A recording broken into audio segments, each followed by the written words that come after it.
రాజన్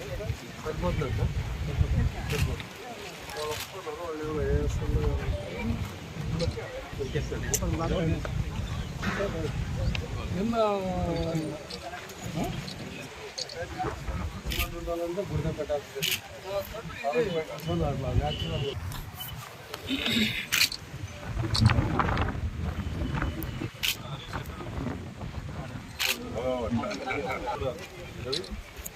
రేపు నైట్ లోపు షేర్ చేస్తాను.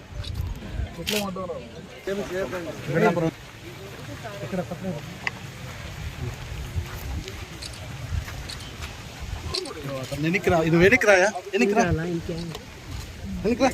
కలుస్తుంది లేకుండా పది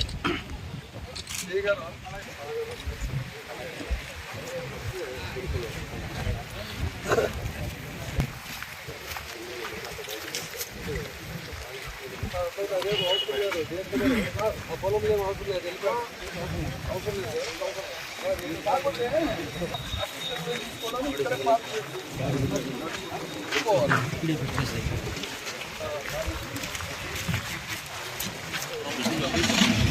నేత మన మాన్య ముఖ్యమంత్రి గారు 1వ తారీఖు ఎన్టీఆర్ భరోసా పెన్షన్ ఇవ్వడానికి సత్యసాయి జిల్లా మడకశిర నియోజకవర్గంలోని కుటుంబాల ఈ గ్రామానికి వస్తున్నారు. ఆ సందర్భంగా నేను ఇక్కడ పర్యవేక్షణ చూడడానికి కార్యక్రమాలు ఏ విధంగా చేయాలనే ఉద్దేశంతో వచ్చాను. ఎందుకంటే మాట నిలబెట్టుకున్న ముఖ్యమంత్రి చంద్రబాబు నాయుడు గారు చెప్పాలి. ఎందుకంటే ఆ రోజు జగన్మోహన్ రెడ్డి ఎన్నికల్లో చెప్పారు చంద్రబాబు నాయుడు గారు 4000 పెన్షన్ ఇలేరు అన్నారు. అలాంటిది చంద్రబాబు నాయుడు గారు ముఖ్యమంత్రి అవుతారు ఇంటి వద్దకే ఏప్రిల్ 1వ తారీఖు నుంచి ఏ విధంగా అయితే చెప్పారు ఆ 3000 ఏప్రిల్ మే జూన్తో పాటు 4000 లాస్ట్ 1వ తారీఖున 7000 పెన్షన్ ఇచ్చారు.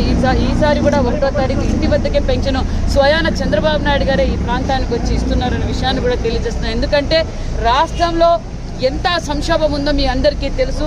45 రోజుల నుంచి అనేక శాఖల నుంచి తోడుతూ ఉంటే అప్పులు బయటపడుతున్నాయి. మొన్ననే చంద్రబాబు నాయుడు గారు 7 వైట్ పేపర్లు కూడా వదిలారు. ఎక్కడ చూసినా దోపిడీ తప్ప అభివృద్ధి లేదు. అయినా ప్రజలు బాగుండాలి. ఎందుకంటే ఈ రాష్ట్రంలో ప్రజలు జగన్మోహన్ రెడ్డి గారికి నిత్యావసర సరుకులు పెంచడం తెలుసు తప్ప పెన్షన్లు కానీ సంక్షేమం కానీ పట్టించుకొని ద్రోహి ఎవరంటే జగన్మోహన్ రెడ్డి గారే చెప్పాలి. అభివృద్ధి ధ్యేయంగా ఈరోజు తెలుగుదేశం ఎన్డీఏ ప్రభుత్వం పనిచేస్తుందన్న విషయాన్ని కూడా తెలియజేస్తూ